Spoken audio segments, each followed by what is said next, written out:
الحمد لله وكفى والصلاة والسلام على النبي المصطفى وعلى آله وأصحابه أهل الوفاء والتابعين ومن بهداه اكتفى. ഏറ്റവും പേര് പറഞ്ഞ സത്യവിശ്വാസി വിവരങ്ങളെ നബി സല്ലല്ലാഹു അലൈഹി വസല്ലം അറിയിക്കുന്നു, യഖൂലുല്ലാഹു തആല, അല്ലാഹു പറയുന്നു എന്ന് പറഞ്ഞുകൊണ്ട് നബി സല്ലല്ലാഹു അലൈഹി വസല്ലം പറയുന്ന ഹദീസുകൾക്ക് ഖുദ്സിയായ ഹദീസ് എന്നാണ് അറിയപ്പെടാറ്. അല്ലാഹു അറിയിക്കുന്നു, മാലി അബ്ദി അൽ മുഅ്മിൻ ഇൻദി ജസാഉൻ ഇദാ ഖബൽതു സഫിയ്യത്തുൻ മിൻ അഹ്ലി ദുനിയ സുമ്മ ഇഹ്തസബഹു ഇല്ലൽ ജന്ന.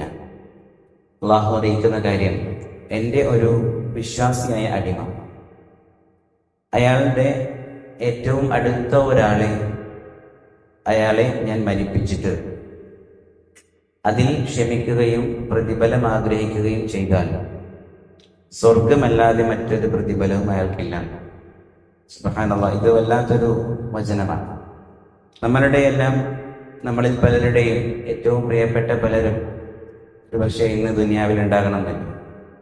അപ്പോൾ അവർ നമ്മളെ വേർപിരിഞ്ഞതിൻ്റെ ആ ദുഃഖം, അതിൽ നമ്മൾ ക്ഷമിക്കുകയും അള്ളാഹുവിൽ പ്രതിഫലം ആഗ്രഹിക്കുകയും ചെയ്താൽ സ്വർഗം അല്ലാതെ അയാൾക്കൊരു പ്രതിഫലവും ഇല്ല എന്നാണ് നബി സല്ലല്ലാഹു അലൈഹി വസല്ലം നമുക്ക് അറിയിച്ചു തരുന്ന മറ്റൊരു വചനത്തിൽ കാണാം. അള്ളാഹുവും മലക്കുൽ മൗത്തും തമ്മിലുള്ള ഒരു സംഭാഷണം ഒരുപക്ഷെ നമ്മൾ മുമ്പ് കേട്ടിട്ടുണ്ടാകും. അള്ളാഹു എന്ത് ചെയ്യുന്നു, ഒരു മുഅ്മിനായിട്ടുള്ള അള്ളാഹുവിന് ഏറ്റവും ഇഷ്ടപ്പെട്ട ഒരു അടിമയുടെ മകനെ മരിപ്പിക്കുകയാണ്. ആ കുട്ടിയുടെ അജലെത്തി, അവധിയെത്തി. അങ്ങനെ മലക്കുൽ മൗത്ത് ആ കുട്ടിയെ മരിപ്പിച്ച് അള്ളാഹുവിന്റെ അടുക്കിലേക്ക് ചെല്ലുന്ന സമയത്ത് അള്ളാഹു ചോദിക്കും മലക്കുൽ മൗത്തിനോട്, എൻ്റെ ഇന്ന അടിമയുടെ മകനെ, അവന്റെ റൂഹ് നീ പിടിച്ചു പോകും. അപ്പോൾ മലക്കുൽ മൗത്ത് പറയാതെ റബ്ബിനെ പിടിച്ചു. അപ്പോൾ അള്ളാഹു വീണ്ടും ചോദിക്കും, എൻ്റെ ഏറ്റവും ഇഷ്ടപ്പെട്ട എൻ്റെ അദാസിന്റെ, അവന്റെ കരളിന്റെ കഷ്ണമായ ആ കുട്ടിയെ അവനെ നീ പിടിച്ചു പോകും. അപ്പോൾ മലക്കുൽ മൗത്ത് പറയും, അതേ അള്ളാഹുവെ പിടിച്ചു. എന്നിട്ട് എൻ്റെ അടിമ എന്താണ് പറഞ്ഞത് എന്ന് ചോദിക്കും. അപ്പോൾ ആ മലക്ക് പറയുന്ന വാക്ക് ഹമിദക, നിന്നെ സ്തുതിച്ചു. എന്തൊരു അവസ്ഥയായിരിക്കും. സ്വന്തം ഏറ്റവും ഇഷ്ടപ്പെട്ടതെന്ന് പറയേണ്ട കാര്യമില്ല, എല്ലാ അപ്പന്മാർക്കും അറിയാം നമ്മളുടെ മക്കൾ നമുക്ക് എത്ര പ്രിയപ്പെട്ടവരാണ്. ആ മക്കളെ അല്ലെങ്കിൽ ആ കുട്ടിയെ അള്ളാഹു മരിപ്പിച്ചാൽ അൽഹംദുലില്ലാഹ് എന്ന് പറയുന്ന ഒരവസ്ഥ നമുക്ക് സങ്കല്പിക്കാൻ സാധിക്കുമോ? അള്ളാഹുവിന് അൽഹംദുലില്ലാഹ് എന്നാണ് പറയുന്നത്. ഇതെങ്ങനെയാണ് സാധിക്കുന്നത്?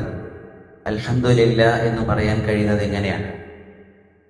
അള്ളാഹുവാണ് നമുക്ക് ആ കുട്ടിയെ തന്നത്. അള്ളാഹുവിന്റെ ഒരു റിസ്കാണത്, അള്ളാഹുവിന്റെ ഫളലാണ്, അള്ളാഹുവിന്റെ നിഅമത്താണ്. അത് അള്ളാഹുവിനെ എപ്പോൾ വേണമെങ്കിലും പിടിക്കാൻ സാധിക്കും.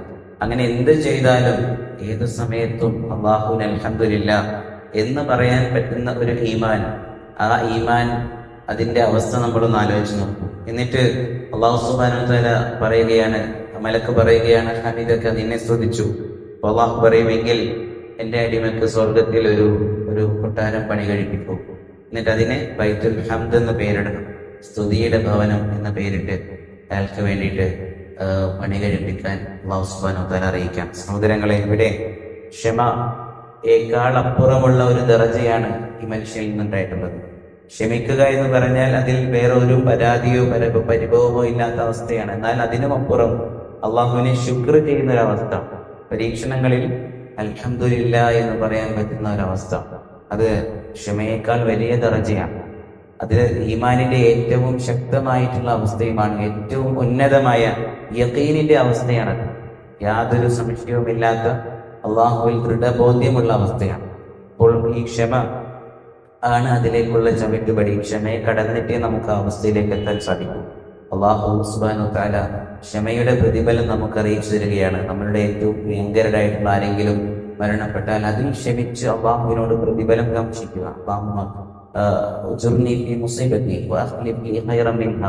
അങ്ങനെ ഒരു പ്രാർത്ഥന നബി സല്ലല്ലാഹു അലൈഹി വസല്ലം നമുക്ക് പഠിപ്പിച്ചു തന്നിട്ടുണ്ട്. അതിനെക്കുറിച്ച് നമുക്ക് അതിന്റെ പശ്ചാത്തലവും അതിന്റെ പ്രാധാന്യവും നമുക്ക് പിന്നീട് ചർച്ച ചെയ്യാം. അല്ലാഹുവേ, നീ എനിക്ക് ഈ പ്രയാസത്തിൽ പ്രതിഫലം നൽകണമേ. വഅഖ്ലിഫ് ലീ, നീ എനിക്ക് പകരം നൽകണമേ ഖൈറൻ മിൻഹ, ഇതിനേക്കാൾ ഉത്തമമായത് എന്ന് പ്രാർത്ഥിക്കാൻ നബി സല്ലല്ലാഹു അലൈഹി വസല്ലം പഠിപ്പിച്ചിട്ടുണ്ട്. അങ്ങനെ പ്രാർത്ഥിക്കുന്നവരാണ്, അങ്ങനെ ക്ഷമയോടുകൂടി നിലയുറപ്പിക്കുന്നവരാണ് യഥാർത്ഥ സത്യവിശ്വാസികളെന്ന് നാം അറിയുക. അല്ലാഹു സുബ്ഹാനഹു വ തആല നമുക്കറിഞ്ഞ കാര്യങ്ങൾ ജീവിതത്തിലേക്ക് പകർത്തുവാൻ ഉള്ള തൗഫീഖ് നൽകി അനുഗ്രഹിക്കട്ടെ. അൽഹംദുലില്ലാഹി റബ്ബിൽ ആലമീൻ.